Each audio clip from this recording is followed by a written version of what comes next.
Lucy Okah's hands didn't shake as she pressed the gun against the back of Lee Park's head. They should have. The man kneeling before her in the empty warehouse had killed 17 people that she knew of, ran half of Seoul's underground empire, and had a reputation for skinning his enemies alive. But Lucy's little sister was dying in a Lagos hospital, and this monster had the 10 million naira she needed to save her. "Give me the money, or I pull the trigger," Lucy said in Korean, her accent thick, but her words clear. Her finger tightened on the trigger she'd bought from a street dealer 3 hours ago. Lee Park didn't flinch. He turned his head slowly, deliberately, until he could see her from the corner of his eye. Even kneeling in the dirt with a gun to his skull, he looked like a predator assessing prey. Sharp jawline, dark eyes that held no fear. Expensive suit covered in warehouse dust that somehow made him look more dangerous, not less. "You're shaking," he observed in perfect English, his voice smooth as expensive whiskey. "I'm not. Your left hand, the one not holding the gun.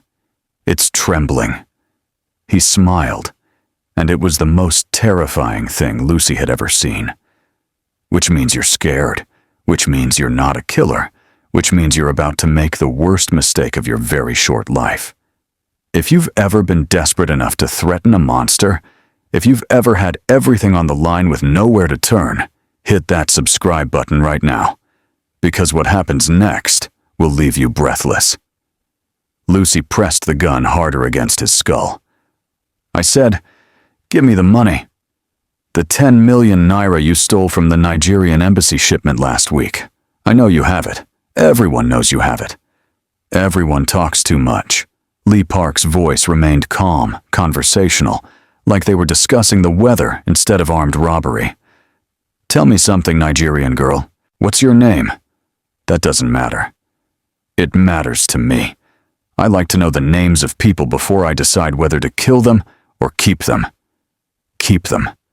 The word sent ice down Lucy's spine. "Lucy. Lucy Okonkwo. Lucy." He said it like he was tasting her name, rolling it around in his mouth. "Beautiful name for a foolish woman. Now tell me why you're pointing that gun at me instead of putting it in your own mouth, which is what most people do when they're this desperate." "My sister, Kioma. She's 12. She has kidney failure. She needs surgery. The hospital in Lagos won't operate without payment up front." Lucy's voice cracked, despite her determination to stay strong. 10 million naira. That's all I need. You have millions, billions. You won't even miss it." "You're right. I won't miss it." Lee Park shifted slightly, testing her resolve. "But if I give money to every desperate woman with a sob story who points a gun at my head, I'd be broke within a week. Bad for business, worse for my reputation. Then I'll shoot you and take it from your corpse." "No, you won't." He moved so fast Lucy barely registered it. One moment he was kneeling. The next, he'd twisted, grabbed her wrist, and disarmed her with brutal efficiency. The gun clattered across the concrete floor. Lucy stumbled backward, heart hammering, waiting for the bullet she knew was coming. Instead, Lee Park stood, dusted off his suit, and studied her with those unreadable dark eyes. "You're what, 23, 24?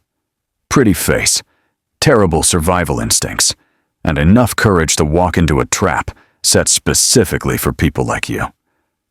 "A trap?" Lucy's stomach dropped. "Did you really think I wouldn't notice someone following me for 3 days, asking questions in the wrong places, buying a gun from one of my dealers?" He stepped closer, and Lucy backed up until she hit the cold warehouse wall. He caged her in with his arms, not touching her, but close enough that she could smell his cologne, something expensive and masculine that made her head spin. "I wanted to see what you'd do, whether you'd actually go through with it." You knew." "I know everything that happens in my territory, including the Nigerian nursing student who works 3 jobs and sends everyone back to Lagos, including the little sister who needs a kidney, including the fact that you're not a threat. His eyes traveled down her body slowly, assessing. You're something much more interesting. Lucy's breath came in short gasps. She was trapped between a killer and concrete. No weapon, no escape, no plan beyond the one that had just exploded in her face. Are you going to kill me? That depends. Lee Park's hand came up, fingers trailing along her jawline with surprising gentleness. Can you follow orders? What? I need someone. Someone desperate enough to do anything. Someone invisible to my enemies because she's not Korean, not connected to any gang, not on anyone's radar. Someone with motivation that can't be bought or broken. His thumb brushed across her lower lip, and Lucy's traitorous body responded with heat she had no right to feel. Work for me for 6 months. Do exactly what I say, when I say it. No questions asked. In return, I'll wire 10 million naira to your sister's hospital tonight. She gets her surgery. You get to keep breathing. Work for you doing what? Lee Park's smile was all predator. Whatever I need. Translation. Courier work. Presence at meetings where I need someone beautiful and unthreatening on my arm. 6 months of your life, Lucy Okonkwo, in exchange for your sisters. That's the deal. Take it or leave it. But decide fast, because my patience has limits. Lucy's mind raced. 6 months with a killer. 6 months in the criminal underworld. 6 months of whatever he needed, which could mean anything from fetching coffee to disposing of bodies. But Kyoma would live. Her baby sister would get her surgery, would grow up, would have a future. I'll do it, Lucy whispered. Smart girl. Lee Park pulled out his phone, typed rapidly, then showed her the screen. A wire transfer confirmation. 10 million naira. Sent to Lagos General Hospital with Kyoma Okonkwo's patient ID. It's done. Your sister gets her kidney. And you. He leaned in close enough that his lips nearly brushed her ear. You belong to me now. Lucy shuddered, not entirely from fear. What happens now? Now? Lee Park stepped back, straightening his suit like nothing had happened. Now, you come home with me. You'll stay in my guest house. You'll learn Korean properly. You'll learn how my world works. And when I call, you come running. No hesitation. No questions. No mercy if you betray me. He started walking toward the warehouse exit, expecting her to follow. Lucy pushed off the wall on shaking legs, her entire life pivoting on the axis of a single desperate decision. Oh, and Lucy, Lee Park called over his shoulder, his voice carrying across the empty space. Welcome to Seoul's underworld. Try not to die in it. Lucy followed the man who now owned her, wondering if she'd just saved her sister's life or sold her own soul. Probably both. The warehouse door closed behind them with a finality that sounded like a coffin lid slamming shut. Lucy's new life had just begun, and she had a feeling nothing would ever be the same. Lee Park's mansion sat in Gangnam like a fortress disguised as luxury. Black iron gates, manicured gardens, security cameras tracking every angle. Lucy followed him through marble hallways lined with art that probably cost more than her entire neighborhood in Lagos. Her sneakers squeaking against floors, so polished she could see her reflection. The guest house turned out to be bigger than any apartment Lucy had ever lived in. Floor-to-ceiling windows overlooking Seoul's glittering skyline. A bed that looked like clouds. A bathroom with a tub big enough to swim in. Lee Park stood in the doorway, watching her take it all in with an unreadable expression. You'll find clothes in the closet. Your size. Western and Korean style. He checked his watch, platinum catching the light. Tomorrow morning, 7 a.m. My driver will bring you to the main house. We'll discuss your first assignment. What kind of assignment? Lucy asked, hating how small her voice sounded. The kind where you smile, look beautiful, and keep your mouth shut unless I tell you otherwise. His eyes locked with hers. I'm meeting with Japanese investors who think Koreans are too aggressive to do business with. You'll sit beside me, soften my image, and make them comfortable enough to sign the contracts I need. I'm not some accessory you can just parade around. Lee Park's laugh was sharp and humorless. Yes, you are. That's exactly what you are for the next 6 months. You signed your name in blood the moment you agreed to my terms. He stepped closer, invading her space with the casual dominance of someone who'd never been told no. But here's something interesting. You have spirit, courage hidden under all that desperation. I'm going to enjoy breaking it. You won't break me, Lucy said, lifting her chin despite the fear coursing through her veins. We'll see. His hand came up, tucking a strand of her natural hair behind her ear with surprising gentleness. The contrast between his words and his touch made Lucy's head spin. Sleep well, Lucy Okonkwo. Tomorrow your real education begins. He left, and Lucy collapsed onto the bed, her phone buzzing with a message from Lagos. Her mother's voice through text, full of tears and gratitude and confusion about where the money came from. Kioma was in surgery. The doctors were optimistic. Her baby sister would live. Lucy had sold herself to the devil, but at least the devil paid his debts. She didn't sleep. How could she? Every shadow looked like danger. Every sound might be Lee Park returning to collect something she didn't know she'd promised. But morning came quietly, and with it, a knock at 7 a.m. sharp. The driver was a stone-faced man who introduced himself only as Jin. He led Lucy to the main house, through corridors that smelled like expensive coffee and danger, into a dining room where Lee Park sat reading a newspaper in Korean. He looked different in daylight, younger somehow, maybe 35. Still dangerous, but there was something almost beautiful about the way morning light caught his profile. Sit, he commanded without looking up. Lucy sat. Breakfast appeared. Korean dishes she'd never seen, brought by silent staff who moved like ghosts. She picked it, the food, her stomach too knotted to eat. You need to eat, Lee Park said, finally putting down his paper. You're too thin. My associates will think I'm starving you, which reflects poorly on me. I'm not hungry. I don't care. Eat. It wasn't a request. Lucy forced down rice and soup that probably tasted amazing if her taste buds weren't currently paralyzed by fear. Lee Park watched her with those calculating eyes, seeing too much, understanding things she didn't want him to understand. Tell me about yourself, he said suddenly. You already know everything about me. You said so. I know facts. I want stories. He leaned back in his chair, fingers steepled under his chin. How does a Nigerian nursing student end up in Seoul? How does a girl who works 3 jobs afford international schooling? How does someone like you grow desperate enough to threaten someone like me? Lucy set down her chopsticks. Why do you care? Because you're mine now. I take care of my possessions.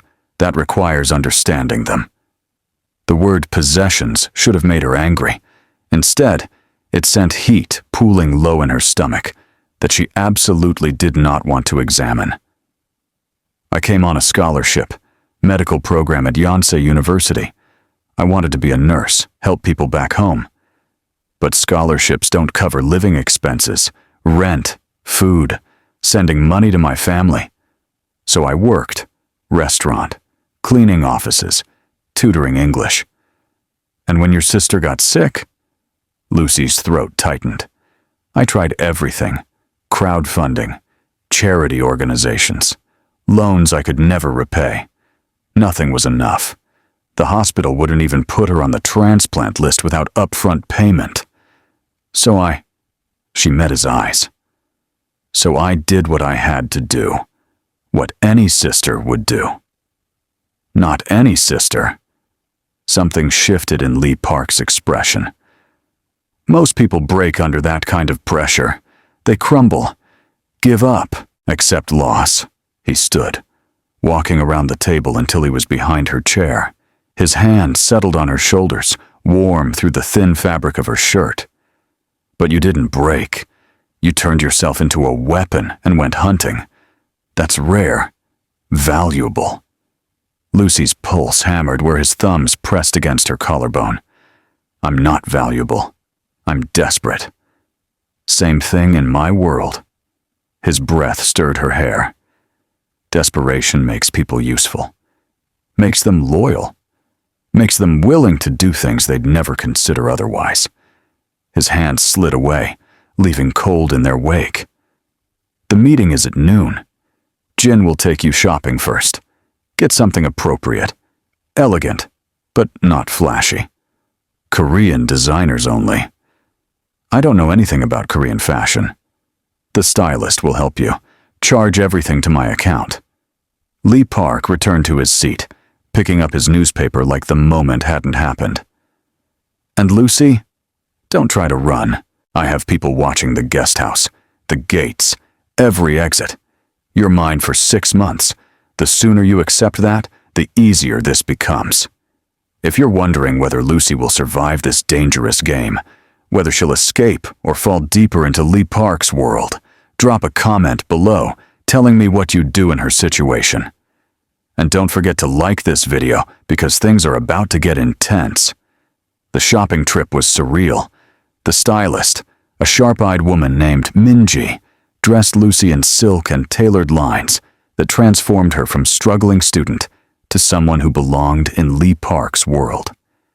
When Lucy looked in the mirror, she barely recognized herself. The woman staring back looked confident, powerful, expensive. You wear it well? Minji observed in English. Not everyone can, but you have the face for it.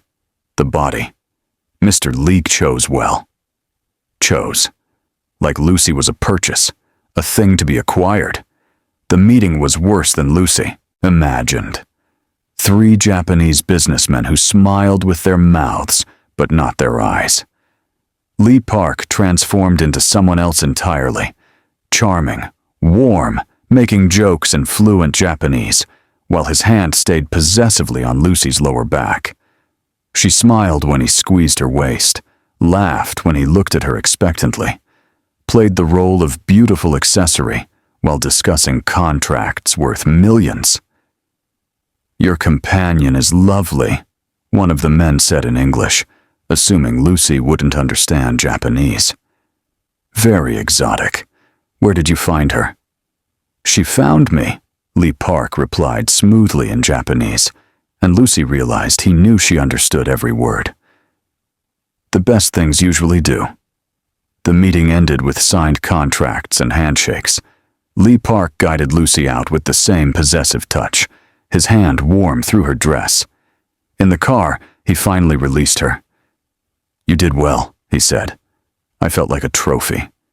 You were a trophy. That's what I needed, you to be.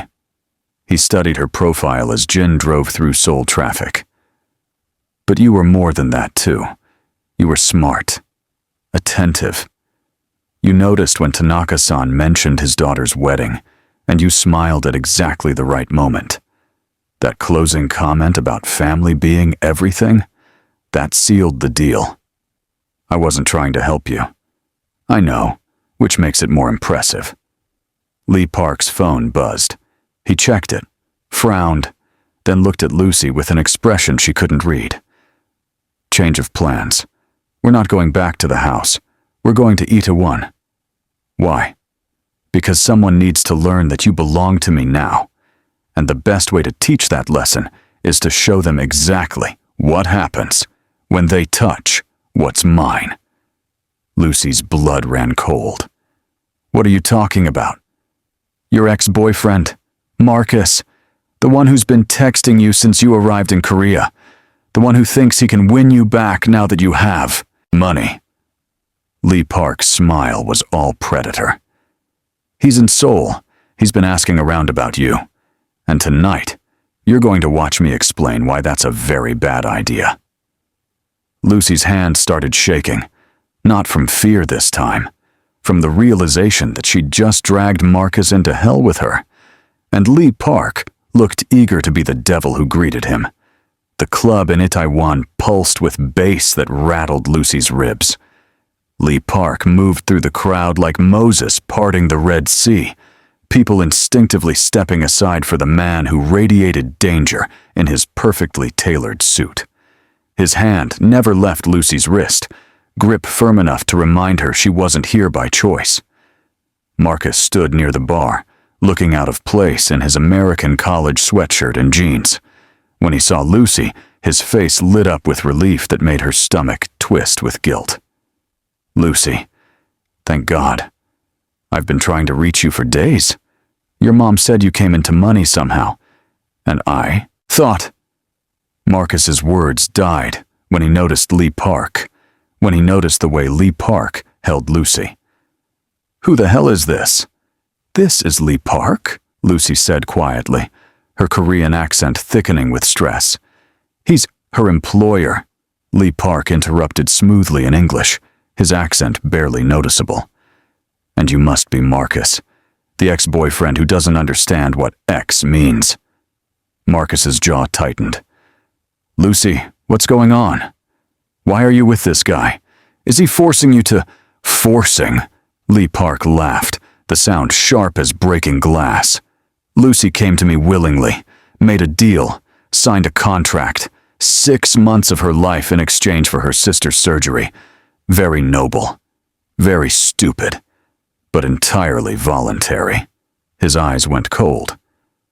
"What's not voluntary is you being in my city, asking questions about my property, making phone calls to Lagos trying to track her down."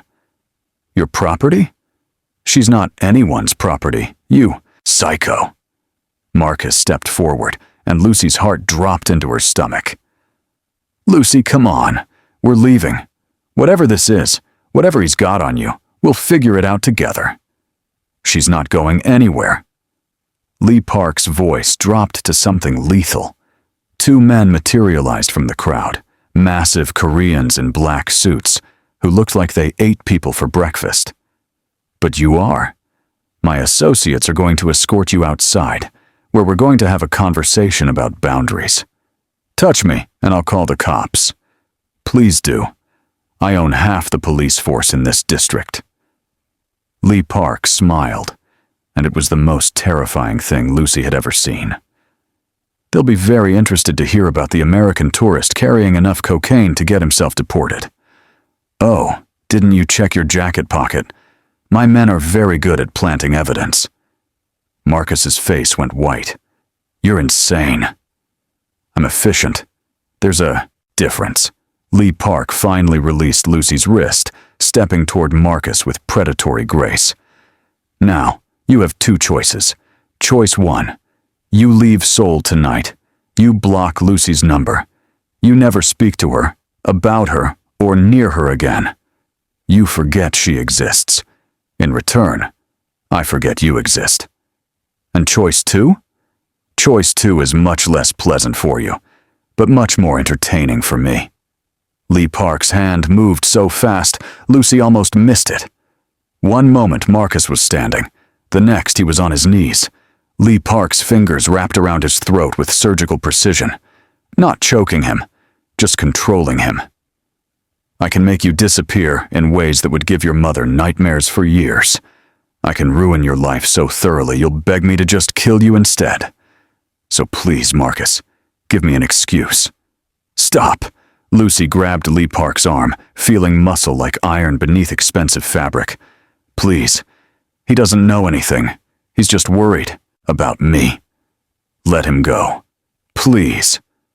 Lee Park looked at her, something unreadable flickering in those dark eyes.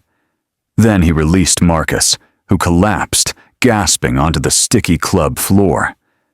"You're lucky she has a soft heart.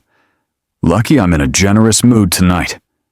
He pulled out his phone, typed something, then showed Marcus the screen. "There's your flight. Leaves in 3 hours. My driver will take you to the airport. If you're not on that plane, if I hear you've contacted Lucy even once, I will finish this conversation in a much less civilized manner. Do we understand each other?" Marcus nodded frantically, scrambling to his feet and stumbling toward the exit like the devil himself was chasing him. Maybe he was. Lucy stood frozen as Lee Park dismissed his men with a gesture, leaving them alone in the chaos of the club. When he turned to her, his expression was unreadable. "You shouldn't have stopped me," he said quietly. "You would have killed him, eventually, after I made my point." Lee Park stepped closer, backing her against the bar until she had nowhere to go. "You're too soft, Lucy Okonkwo. Too compassionate. That'll get you killed in my world. Then maybe I don't belong in your world. Maybe you don't." His hand came up, cupping her jaw with surprising gentleness. "But you're stuck here for 6 months regardless. Might as well learn to survive it." His thumb brushed across her lower lip, and Lucy's traitorous body responded with heat that made her hate herself. "You were afraid I'd hurt him. Why?" "Because he's innocent. Because he didn't do anything wrong except care about me." "That's where you're wrong."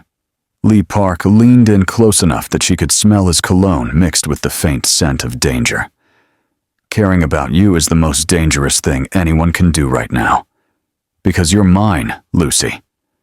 Mine to protect. Mine to use. Mine to keep safe from idiots like Marcus who don't understand that crossing me has consequences."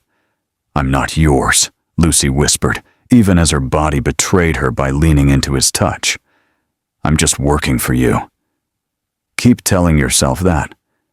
Lee Park's lips brushed against her ear, sending shivers down her spine. "But we both know the truth. From the moment you pressed that gun to my head, from the moment you chose your sister over your safety, you became mine. The contract just made it official." He pulled back, leaving Lucy cold and confused, and burning with feelings she couldn't name. "Jin's waiting outside. He'll take you home. Tomorrow we have another meeting. Indonesian partners this time. They prefer their women quiet and subservient, so you'll need to play a different role." "I'm not an actress." "You are now." Lee Park straightened his suit, checking his watch like he hadn't just threatened murder, and touched her like she was precious in the same breath. 6 months, Lucy. 5 months and 27 days left. Think you can survive it?" Lucy pushed past him on shaking legs, needing distance, needing air, needing to understand why part of her didn't want to survive it. Why part of her wanted to sink deeper into Lee Park's dangerous world until she couldn't tell where he ended, and she began. "Lucy," he called after her, his voice carrying over the music. When she turned, his expression was softer than she'd ever seen it, almost human. "Your sister had her surgery this morning. The doctors say it went perfectly. She'll make a full recovery." The words hit Lucy like a physical blow. Kioma was okay. Her baby sister would live, would grow up, would have the future Lucy had sold herself to secure. "Thank you," she whispered. "Don't thank me yet." Lee Park's smile returned, sharp and dangerous and somehow sad. "You still have 5 months and 27 days to pay for it. And I always collect my debts in full." Lucy left the club, her head spinning, her heart racing, her body still tingling from Lee Park's touch.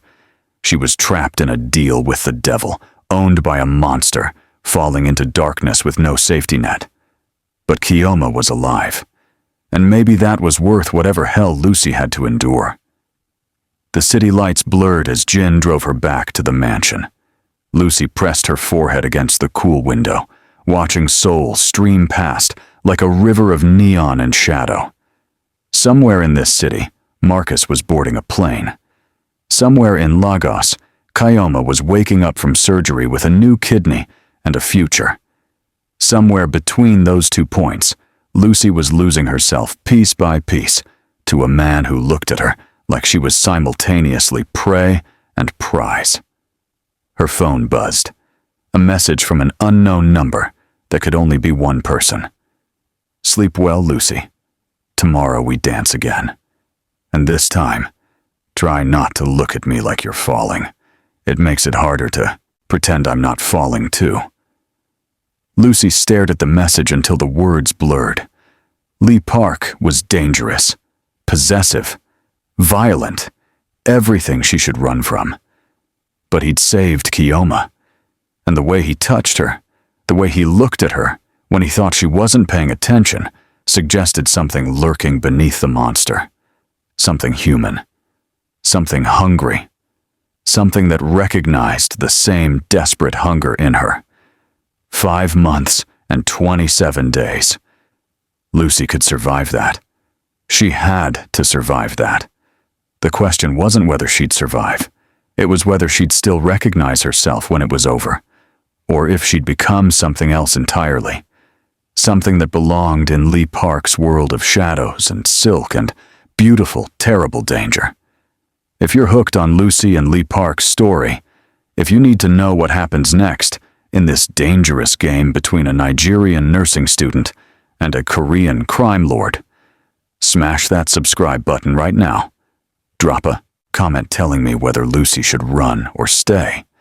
Hit that like button if you're Team Lee Park or Team Lucy surviving this madness.